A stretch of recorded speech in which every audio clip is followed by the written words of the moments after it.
Miss yang ada di rumah, apa kabarnya? Miss harapkan semuanya sehat dan selalu dalam lindungan Tuhan. Baiklah anak-anak Miss yang ada di rumah, kita akan melanjutkan materi pembelajaran kita pada hari ini. Nah, sebelum itu kita terlebih dahulu berdoa. Bagi anak-anak Miss yang ada di rumah, ambil sikap berdoa. Miss akan pimpin dalam doa. Tuhan Yesus, terima kasih atas berkat-Mu. Sebentar kami akan belajar. Tuhan campur tangan dari awal hingga akhir. Dalam nama Tuhan Yesus Kristus kami telah berdoa. Amin. Kompetensi inti 1. Menghargai dan menghayati ajaran agama yang dianutnya. 2. Menghargai dan menghayati perilaku jujur, disiplin, tanggung jawab, peduli, santun, percaya diri, efektif dengan lingkungan sosial dan alam dalam jangkauan pergaulan dan keberadaannya. 3. Memahami dan menerapkan pengetahuan. 4. Mengolah, menyaji dan menalar dalam ranah konkret. Kompetensi dasar 1. Menghayati karya Allah dan pertumbuhan gereja sebagai umatnya di dunia yang bergumul untuk menjadi saksinya yang setia. 2. Bersikap menghargai karya Allah dan pertumbuhan gereja sebagai umatnya di dunia yang bergumul untuk menjadi saksinya yang setia. Indikator 1. Memahami bahwa ada bermacam-macam gereja di dunia yang dilahirkan dari berbagai perpecahan. Tujuan pembelajaran: menjelaskan hubungan antara gerejanya dengan gereja-gereja lain dan sebuah bagan gereja. 2. Menyebutkan sejumlah bentuk kerjasama di antara gerejanya dengan gereja-gereja lain yang ada di sekitarnya.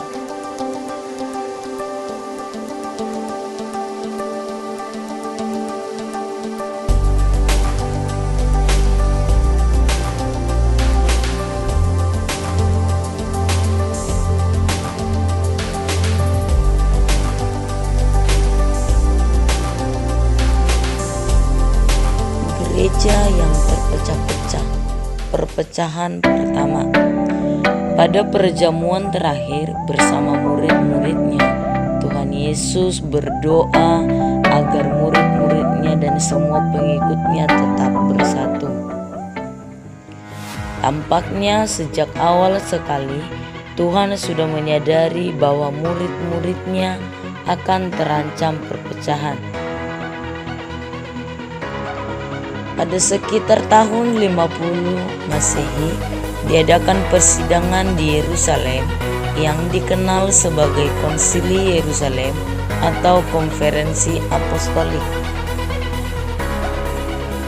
Pada akhir persidangan itu dicapai kesepakatan untuk memberlakukan peraturan minimal untuk orang Kristen, yaitu mereka harus menjauhkan diri dari 1. Makanan yang dipersembahkan kepada berhala. 2. Darah. 3. Daging binatang yang mati dicekik. 4. Percabulan. Terdapat dalam Kisah Para Rasul 15 ayat 29. Daftar sumber perpecahan di Korintus sebetulnya masih banyak lagi. Kita dapat mencoba merincinya dari surat 1 Korintus saja. 1. Perpecahan dalam jemaat. 2. Praktik-praktik asusila. 3. Masalah perkawinan sejumlah anggota jemaat dengan orang-orang yang bukan Kristen. 4. Masalah daging yang dipersembahkan kepada berhala. 5. Masalah-masalah dalam peribadahan, perempuan yang tidak mengenakan tutup kepala, perjamuan kasih yang dilakukan tanpa memedulikan orang-orang yang datang belakangan, pemahaman yang keliru tentang perjamuan kudus. 6. Karunia-karunia roh. 7. Ajaran Kristen tentang kebangkitan orang mati, dan lain-lain. Gereja di Indonesia. Kita bisa lihat bagan perpecahan Kristiani. Yang pertama, gereja-gereja utama dalam kekristenan. 1. Gereja Asiria adalah gereja Syriak yang secara historis berpusat di Syria, di utara Mesopotamia. Ini adalah salah satu gereja yang mengklaim bahwa dirinya memiliki ikatan yang berkelanjutan dengan gereja timur. Setelah konsili Kalsedon terbentuk gereja oriental yang menerima dan mengakui hanya ketiga konsili ekumenis pertama, yaitu konsili Nisea I. Upaya penyatuan gereja antara gereja Katolik Roma dengan gereja-gereja Ortodoks Timur terjadi sekitar tahun 1438 pada konsili di Florence, Italia. Pada tahun 1517 muncul gerakan reformasi yang melahirkan gereja-gereja Protestan. Beberapa ciri utama gerakan reformasi adalah pengakuan terhadap ketujuh konsili gereja yang pertama yang diadakan hingga 1517. Selain itu juga muncul doktrin tentang ketiga sola. Pertama, sola gratia yang menyatakan bahwa keselamatan adalah anugerah dari Tuhan. Manusia tidak dapat menyelamatkan diri sendiri.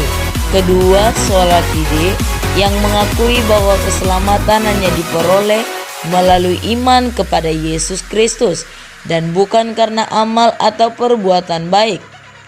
Dan yang ketiga, sola scriptura yang mengakui bahwa otoritas yang tertinggi adalah Alkitab, bukan tradisi gereja atau magisterium, yakni pihak yang dianggap memiliki wewenang untuk menetapkan ajaran gereja seperti yang terdapat dalam gereja Katolik Roma.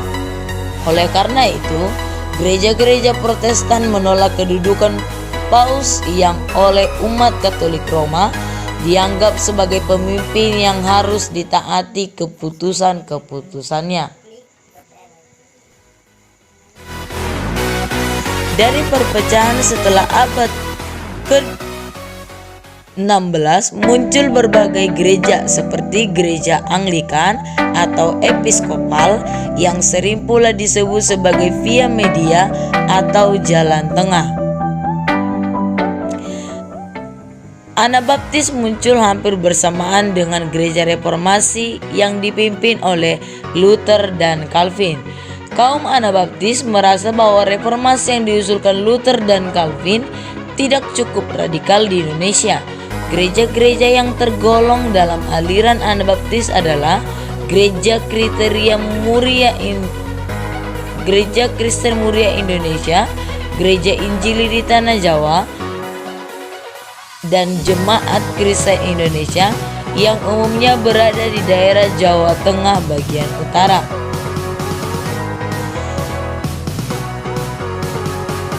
Gerakan restorasionisme adalah gerakan yang ingin mengembalikan gereja kepada gereja perdana. Mereka mengklaim bahwa teologi dan tata ibadah mereka adalah yang paling asli atau paling mirip dengan gereja perdana. Gereja-gereja ini antara lain adalah Gereja Orang-orang Kudus dari Zaman Akhir atau Gereja Mormon, Gereja-gereja Advent atau Gereja Masih Advent Hari ke-7, Sabbatarianisme, Saksi Yehova, dan Plymouth Brethren. Bagan gereja-gereja Protestan. Kita akan mempelajari bagan-bagan gereja-gereja Protestan. Bagan yang kedua, kita melihat penjelasan yang lebih rinci tentang perpecahan-perpecahan yang terjadi di kalangan gereja-gereja Protestan. Bagian ini menunjukkan bahwa di kalangan Protestan, perpecahan terjadi terus. Sebagian menjadi gereja-gereja Lutheran di Indonesia, umumnya adalah gereja-gereja di Sumatera seperti Kuria Kristen Batak Protestan, Gereja Protestan Indonesia, Gereja Kristen Protestan Simalungun, Gereja Kristen Protestan Mentawai, Banuania Keriso Protestan, dan lain-lain. Yang lainnya adalah gereja-gereja Calvinis yang terbagi menjadi gereja-gereja reformasi Eropa daratan yang paling banyak tersebar di Indonesia. Karena sejarah misi dari Belanda, hasilnya adalah Gereja Protestan Indonesia di bagian barat, Gereja Kristen Indonesia, Gereja Batak Karo Protestan, Gereja-gereja Kristen Jawa, Gereja Pasundan, Gereja Protestan Maluku, Gereja Masehi Injili di Minahasa, Gereja Masehi Injili di Timur, Gereja Masehi Injili di Bolang Mangundu, Gereja Kristen Sulawesi Tengah, Gereja Toraja, dan lain-lain.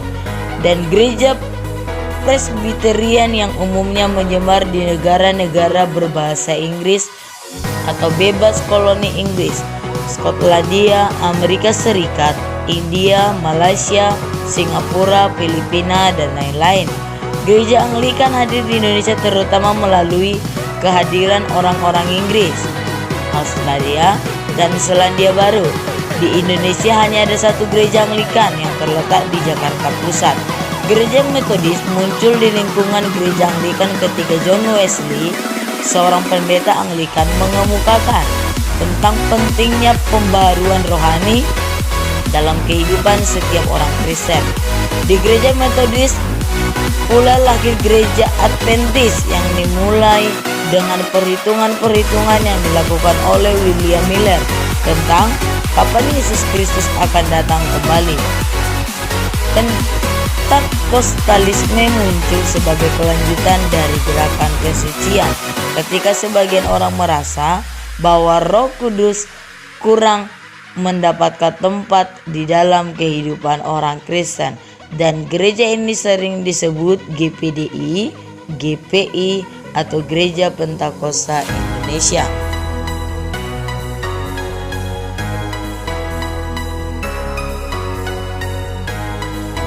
Anak-anak Miss yang ada di rumah, sampai di sini materi pembelajaran kita hari ini, dan kita akan akhiri di dalam doa. Kita berdoa.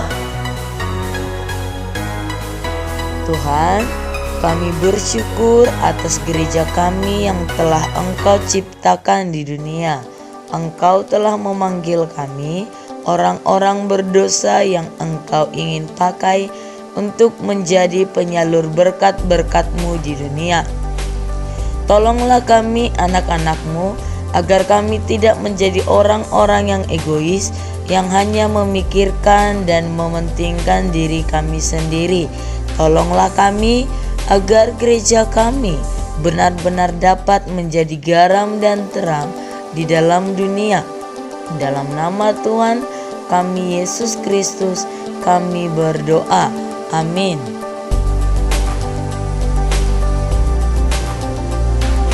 Oke, anak-anak Miss yang ada di rumah, sekian materi kita untuk hari ini. Sampai bertemu kembali di materi yang baru untuk minggu depan. Shalom, Tuhan Yesus memberkati.